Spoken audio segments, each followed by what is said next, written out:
Bonjour Alain Préchac. Bonjour monsieur.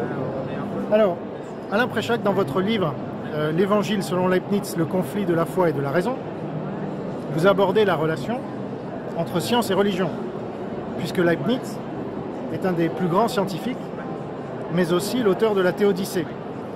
Science et religion peuvent-elles donc aller de pair, notamment chez les protestants, comme l'était Leibniz?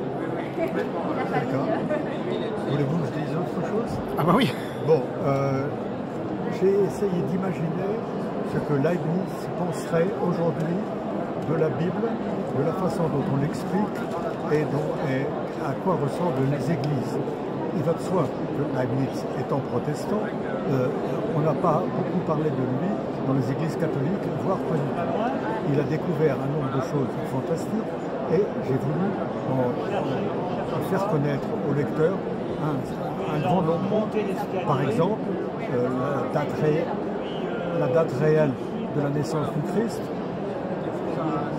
probablement aussi la date et le lieu de la création d'Adam et d'Ève, ce qui est beaucoup plus rare.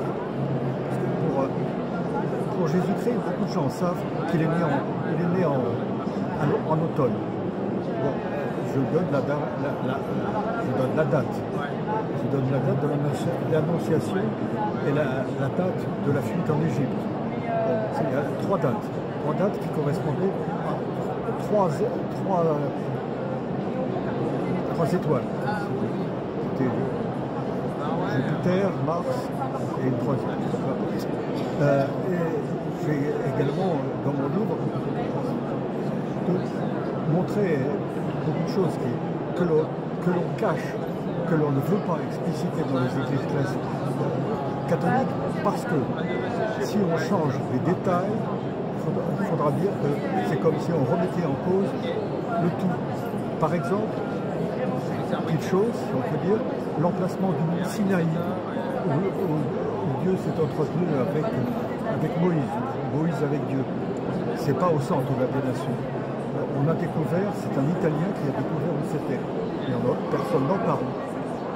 Alors que c'est presque à la frontière d'Israël.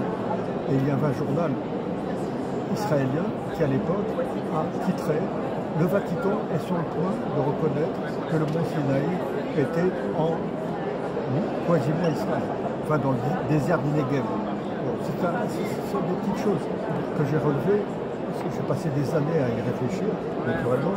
Et encore, il y a d'autres choses.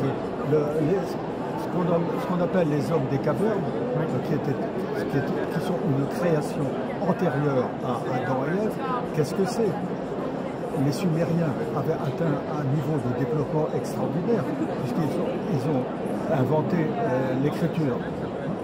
Et ça, c'est avant le déluge, avant que tous les peuples, ou presque, aient été détruits par le déluge. Le déluge dont on parle toutes les civilisations du monde. C'est pas une blague.